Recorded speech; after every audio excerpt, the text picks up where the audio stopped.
नमस्कार, मैं हूं विनोद बिश्नोई। आपका हार्दिक स्वागत करता हूं शिक्षा मनोविज्ञान की क्लास में। हम लोग बात कर रहे थे पिछले टॉपिक में वृद्धि और विकास को लेकर। वृद्धि और विकास का अर्थ, वृद्धि और विकास के कुछ सिद्धांत हम लोग पढ़ चुके हैं। आज हम बात कर रहे हैं वृद्धि और विकास को प्रभावित करने वाले कारक। दो मैंने आपके सामने लिखे हुए हैं। बहुत ही सरल टॉपिक है ये, लेकिन बहुत महत्वपूर्ण भी है। तो हम चर्चा शुरू करते हैं आज की वृद्धि और विकास को प्रभावित करने वाले कारक। मैंने यहाँ पे लिखा है वंशानुक्रम। वंशानुक्रम, हेरिडिटी। हेरिडिटी, वंशानुक्रम को लेकर अगर हम बात करें तो वंशानुक्रम में बच्चे के माता पिता व अन्य परिजन। अन्य परिजन का मतलब है माता पिता के भी माता पिता, जैसे दादा दादी, नाना नानी। इन सब का जो प्रभाव है वो बालक पर पड़ता है। सभी जो है वो थोड़ा थोड़ा करके बच्चे को प्रभावित करते हैं। मैंने पिछली क्लास में भी आपसे चर्चा की थी कि गाल्टन का एक नियम है, बायोमेट्री का नियम या सिद्धांत। वो ये कहते हैं कि माता पिता का 50% प्लस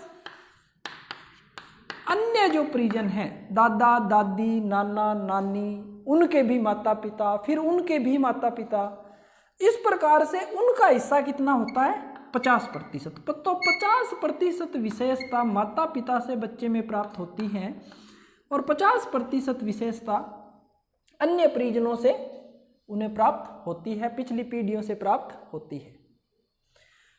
कोई किसी भी प्रकार का कोई रोग है, किसी भी प्रकार की अन्य विशेषता, जैसे उसका कद है, बालों का रंग है, आंखों का रंग है, बच्चे की शारीरिक क्षमता है कार्य करने की, तो वो सभी बातें माता पिता और अन्य परिजनों से प्रेरित मानी जाती हैं।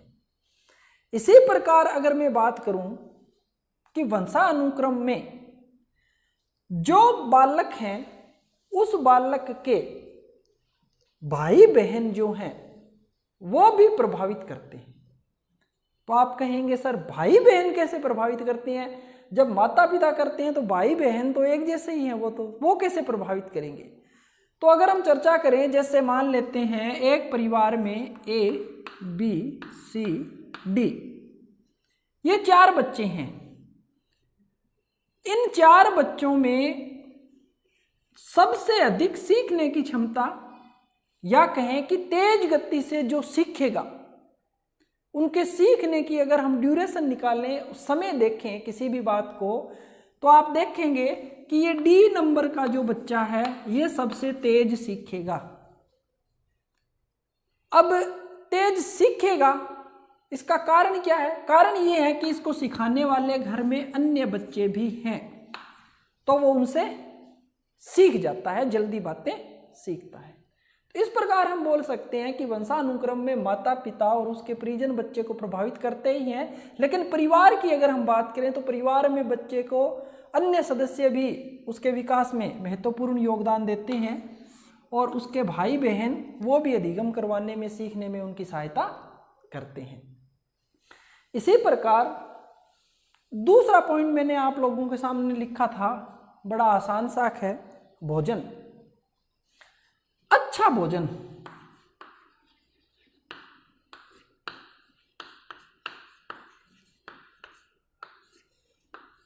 जिसको हम कहते हैं संतुलित आहार। जिस बच्चे को अच्छा भोजन मिलता है, पौष्टिक तत्व मिलते हैं भोजन से, उस बच्चे का विकास और वृद्धि दूसरे बच्चों से अच्छी रहती है, उन बच्चों के मुकाबले अच्छी रहती है जिनको संतुलित आहार या भोजन नहीं मिलता है, क्योंकि उन बच्चों को भोजन अच्छा न मिलने से वो कुपोषण के शिकार माने जाते हैं। उन कुपोषण यानी उनका पालन पोषण ठीक से नहीं हो पाया है। तो बहुत सारे ऐसे बच्चे होते हैं जो भोजन अच्छा न मिलने से भी प्रभावित हो जाते हैं। इसके बाद में अगर मैं बात करूं,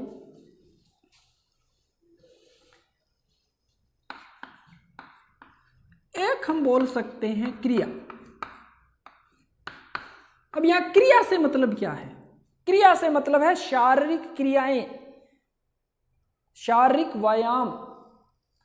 अगर बालक क्रिया करता है, शारीरिक क्रिया करता है, तो उसका विकास और वृद्धि अच्छे से होगा। आजकल बड़ी विडंबना है कि हम बच्चों को रेत में खेलने से मना करते हैं। मैं गंदगी की बात नहीं कर रहा हूं, मैं रेत की बात कर रहा हूं। बिल्कुल साफ शुद्ध रेत मना कर देते हैं, गोद में उठाए रखते हैं, किसी भी प्रकार से अन्य खेल कूद करने से मना कर देते हैं, या बच्चे मोबाइल से प्रभावित होकर पूरा अपना समय जो है वो इंटरनेट या मोबाइल पर व्यतीत करते हैं, जिससे उनकी, आपने देखा है कि आंखें काम करती हैं, लगातार वो वहीं देखते रहते हैं एक टक, जिससे आंखें की रोशनी जो है वो कम होती जा रही है, आंखें खराब हो रही है। दूसरी क्रियाएं उन्होंने बंद कर दी हैं। आउटडोर गेम जो थे वो धीरे धीरे खत्म होते जा रहे हैं और हम मोबाइल तक सिमट कर रह गए हैं। तो इसी प्रकार बच्चे भी अगर शारीरिक क्रियाएं नहीं करेंगे तो उनका वृद्धि और विकास जो है वो बाधित होगा। शारीरिक क्रियाएं करने से व्यायाम शरीर का हो जाता है, शरीर उनका स्वस्थ रहता है, अच्छे से भूख लगती है, जो भोजन करता है उसकी पाचन क्रिया बच्चे की ठीक रहती है।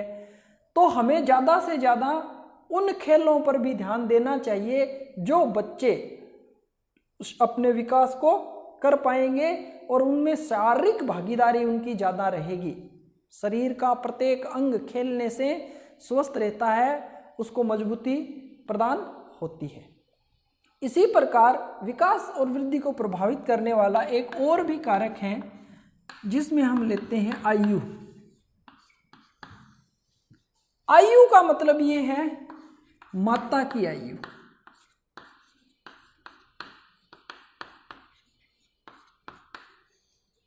अब आप कहेंगे कि माता की आयु का क्या योगदान है इसमें?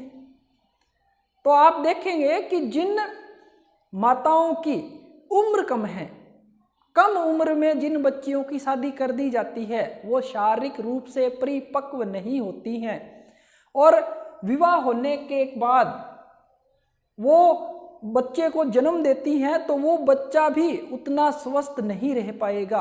कम उम्र में किसी भी बच्ची का विवाह कर देने से उसका अनुभव कम होता है, वो परिवार को चलाने के लिए परिपक्व नहीं होते हैं। इसलिए हमें हमेशा ही बाल विवाह का विरोध करना चाहिए। बेटियों को आप अच्छे से पढ़ाइए, शिक्षित कीजिए, परिपक्व होने दीजिए और जब वो परिपक्व हो जाते हैं हमारे बच्चे तब ही उनकी हमें शादी करनी चाहिए। अगर हम कम उम्र में विवाह कर देते हैं तो कम उम्र की कोई अगर बच्ची माता बनती है तो उससे होने वाली उनकी जो संतान है वो हमेशा ही कमजोर रहेगी। अनेक प्रकार की बीमारियां माता को जकड़ लेती है और अनेक प्रकार की समस्याएं बच्चे तक पहुंच जाती हैं। इसलिए वृद्धि और विकास के क्रम में एक बड़ा फैक्टर है जो प्रभावित करता है, वो करता है माता की आयु। क्योंकि कम उम्र होने के कारण बहुत सारी समस्याएं माता को उठानी पड़ती हैं और वह इसी प्रकार उसका बच्चा जो है और माता जो है वो दोनों ही कमज़ोर होने की संभावना हमेशा बनी रहती है। तो एक बार पुनः चर्चा कर लेते हैं विकास को प्रभावित करने वाले कारक या वृद्धि या विकास को प्रभावित करने वाले कारक बच्चे में। वंशानुक्रम हम चर्चा कर चुके हैं। भोजन, अच्छा भोजन है, बच्चे आराम से अच्छा विकास कर सकते हैं, कर पाएंगे भोजन के द्वारा। शारीरिक क्रियाएं और एक हमने चर्चा की है माता की आयु। अगर इसी प्रकार हम चर्चा करें तो वातावरण,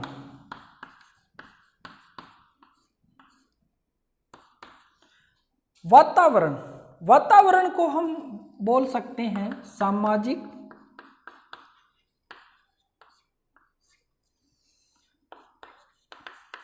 आर्थिक, और कुछ लोग बोल सकते हैं राजनीतिक। तो राजनीतिक की तो ज्यादा चर्चा मैं नहीं कर पाऊंगा, लेकिन सामाजिक और आर्थिक ये दो ऐसे फैक्टर हैं जो बच्चे को बहुत ज़्यादा प्रभावित करते हैं। और राजनीतिक स्तर भी समाज के अनुसार ही निर्धारित होता है। हमारा जो समाज में स्तर है उसी के अनुसार राजनीति में भी या राजनीतिक क्षेत्र भी प्रभावित होता है। तो ये तीनों प्रभावित करते हैं, उनमें मुख्य रूप से सामाजिक और आर्थिक। सामाजिक वातावरण, जिसका परिवार अच्छे समाज में रहता है, बच्चे का माता पिता का व्यवहार अच्छा है, पढ़े लिखे हैं, आसपास का वातावरण पड़ोसी अच्छे रहते हैं, पढ़े लिखे हैं, उसके साथी अच्छे हैं, तो वो क्या करेगा, अच्छे से विकास करेगा। अच्छे गुण जो हैं वो उसमें विकसित हो जाएंगे। और वातावरण ही अगर दूषित है, सामाजिक वातावरण अगर दूषित है, तो वह बच्चा वैचारिक रूप से कमजोर हो जाएगा, यह निश्चित है। आर्थिक कैसे प्रभावित करेगा? एक बच्चे की अर्थतंत्र, उसका घर का आर्थिक स्तर अच्छा है, किसी भी प्रकार की समस्या नहीं है रुपये पैसे की, तो आप देखेंगे अच्छा भोजन मिलेगा बच्चे को, उसकी जो रिक्वायरमेंट है, मांग जो उसकी है वो समय समय पर पूरी होती रहेगी, और कभी भी वो कुपोषण का जो है शिकार नहीं होगा। किसी भी प्रकार की समस्या होगी तो उसको अच्छे डॉक्टर के पास दिखा सकते हैं, वो उनके पास पैसा है, अच्छे से उसकी देखभाल करते हैं। अब अगर हम चर्चा करें कि सर राजनीतिक कैसे प्रभावित करेगा इसको, तो राजनीतिक का यहाँ मतलब है समाज में उठ बैठ के सीखे, किन लोगों के साथ में परिवार के परिजन रहते हैं। तो क्या होता है, अगर अच्छे परिवार से संबंध रखते हैं, अच्छे समाज में रहते हैं, तो अच्छा काम करते हैं, तो उनका राजनीतिक स्तर भी अच्छा होता है। और वो एक बच्चा आंतरिक रूप से ये महसूस करता है कि मैं सुरक्षित हूँ, किसी भी प्रकार की हीन भावना उसमें नहीं आती है। इसलिए वातावरण जो है वो बालक के वृद्धि और विकास को प्रभावित करता है। सामाजिक है, आर्थिक है, राजनीतिक है।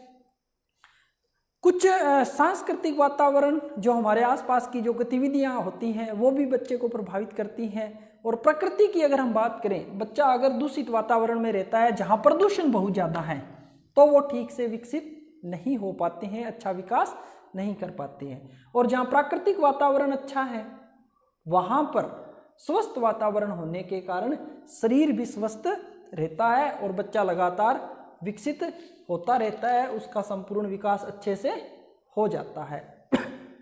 इसी प्रकार अगर हम एक और अन्य पॉइंट उठाएं तो एक कारक और है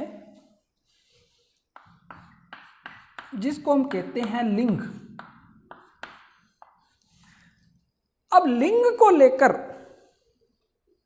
कई भ्रांतियां हैं हमारे समाज में। लिंग का मतलब यहां पर है महिला या पुरुष, लड़का या लड़की।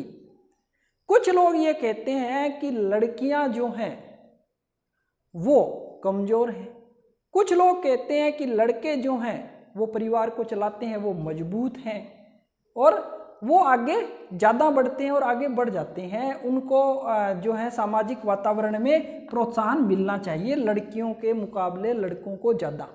लेकिन ऐसा कुछ भी नहीं है, लड़का हो या लड़की हो, दोनों में उतनी ही क्षमताएं हैं। हम लिंग के आधार पर विभेद नहीं कर सकते हैं। विभेद का मतलब है भेदभाव। इसलिए किसी भी प्रकार से बौद्धिक कौशल में लड़कियां कमजोर नहीं हैं, वो भी आगे बढ़ सकती हैं, इसलिए उनका सहयोग हमें सदैव करना चाहिए। अब शारीरिक रूप से कुछ विभेद हैं जो ईश्वर ने दिए हैं, लेकिन सामाजिक रूप से जो हम विभेद करते हैं वो बच्चे को प्रभावित करता है। अगर आप देखेंगे तो लड़कियां जो हैं कुछ इंडोर गेम ज़्यादा खेलती हैं, लड़के जो हैं आउटडोर गेम ज़्यादा खेलते हैं। तो कुछ शारीरिक विभेद तो है, लेकिन सामाजिक विभेद जो है वो हमें नहीं करना चाहिए। तो लिंग के आधार पर हम भेदभाव नहीं कर सकते हैं। लड़कियों का शारीरिक विकास और लड़के का शारीरिक विकास अगर हम बात करें तो समकक्ष चलता है, थोड़ा बहुत अंतर इनमें रहता है। जैसे लड़की है तो उसका अगर हम वृद्धि और विकास की बात करेंगे तो वो 18 वर्ष तक उसकी हाइट जो है वो बढ़ती है, और लड़के जो हैं वो कब तक हैं, 20 वर्ष तक। ये उनकी शारीरिक वृद्धि में थोड़ा सा अंतर पाया जाता है। बौद्धिक रूप से अगर हम देखेंगे तो ज़्यादा अंतर इनमें नहीं है। तो बौद्धिक का हमने बात की है, एक बार आप पुनः देख लीजिए। वृद्धि और विकास को प्रभावित करने वाले कारक वंशानुक्रम, भोजन, शारीरिक क्रियाएं, व्यायाम हम लिख सकते हैं, आयु, माता की आयु है, बच्चे की आयु है, वातावरण, सामाजिक, आर्थिक, राजनीतिक, लिंग की हम बात कर चुके हैं। ठीक है, और अब एक नया पॉइंट हम इसमें लेते हैं। जैसे मैं बौद्धिक कौशल की बात कर रहा था तो बुद्धि, ये भी आप लिख सकते हैं, लेकिन बुद्धि में अगर हम लिखेंगे तो बुद्धि के आधार पर विभेद नहीं है, बिल्कुल भी विभेद नहीं है। लेकिन बौद्धिक कौशल में अगर हम ये देखेंगे कि एक औसत बच्चा है, एक बुद्धिमान बालक है और एक मंद बुद्धि है,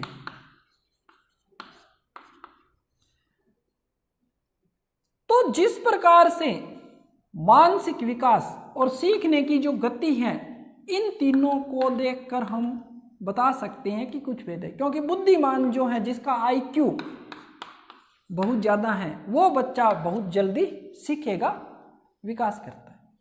औसत है वो सामान्य चलता है, और मंदबुद्धि जो है वो आप जानते हैं बहुत धीमा सीखते हैं। धीमा सीखते, ऐसा नहीं है नहीं सीखते हैं लेकिन धीमा सीखते हैं, और बहुत सारी क्रियाएं करने में इनको समस्या आती है। जबकि ये जो है औसत और बुद्धिमान, ये आराम से वो क्रियाएं कर लेते हैं। तो बुद्धि के आधार पर अगर हम देखें तो हल्का फुल्का यहाँ पर कुछ विभेद दिखाई देता है, लेकिन बुद्धि में अगर आप लड़का और लड़की की बात करेंगे तो किसी भी प्रकार का कोई विभेद नहीं है। हर एक जाति में, हर एक संस्कृति में बुद्धिमान औरतें भी हुई हैं और बुद्धिमान पुरुष भी हुए हैं। तो औसत स्तर और मंदबुद्धि की भी औरतें हुई हैं और पुरुष भी हुए हैं। इसलिए बौद्धिक कौशल जो है वो बच्चे को प्रभावित करता है। इस कैटेगरी में आधार पर अगर हम देखेंगे तो बुद्धिमान, औसत, मंदबुद्धि, क्योंकि सीखने की बात अगर करेंगे तो बुद्धिमान सबसे जल्दी सीखेगा, औसत को थोड़ा समय लगता है, मंदबुद्धि को उससे और भी कम समय या सीखने में ज़्यादा समय उसको लगता है। इस आधार पर हम इसका विभाजन कर सकते हैं। इसी प्रकार अगर हम देखें तो इसकी तो मैं पहले भी चर्चा कर चुका हूँ। जन्म क्रम, जब वंशानुक्रम की बात कर रहे थे तो A, B, C, D, इनमें सबसे पहले कौन सीखेगा? D, क्योंकि इसको सिखाने वाले कैसे हैं? 3 और भी हैं। तो जन्म क्रम के आधार पर भी बच्चे को विकास जो है उसको ये जन्म क्रम भी प्रभावित करता है। इसी प्रकार आप और भी लिख सकते हैं, जैसे आप बोल सकते हैं अंतःस्रावी ग्रंथियाँ, अगर बच्चा बिल्कुल स्वस्थ है, ठीक है, तो वो भी उस बच्चे को प्रभावित करती है। इस प्रकार से आप देखेंगे शुद्ध वायु, वातावरण में हम इसकी चर्चा ही कर चुके हैं। शुद्ध वायु व प्रकाश,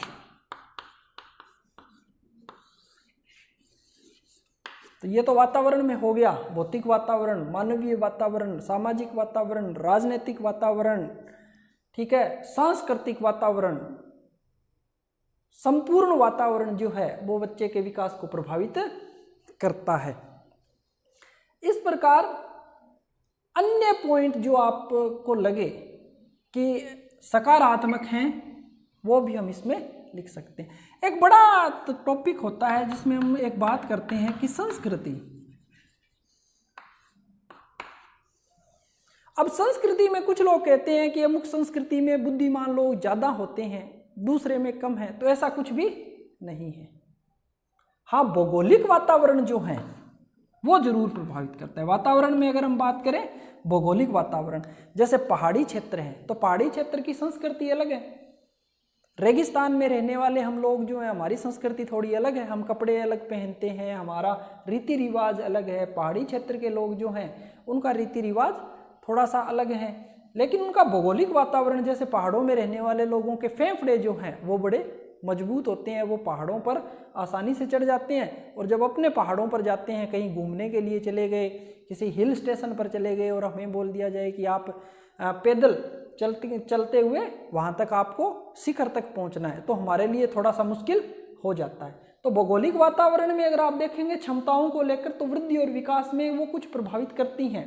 लेकिन अगर हम संस्कृति को देखें और बात करें कि अमुक संस्कृति में विद्वान लोग ही पैदा होते हैं और दूसरे में नहीं हैं, ऐसा कुछ भी नहीं है, क्योंकि हम बात करके आए हैं हर एक संस्कृति में बुद्धिमान व्यक्ति भी हैं, औसत स्तर के भी हैं और मंदबुद्धि के भी पाए जाते हैं। इस प्रकार हम लोगों ने चर्चा की आज वृद्धि और विकास को प्रभावित करने वाले प्रमुख कारक कौन कौन से हैं। फिर मिलते हैं एक नई क्लास में, तब तक आप स्वस्थ रहिए, मस्त रहिए और पढ़ते रहिए। धन्यवाद। जय हिंद, जय भारत।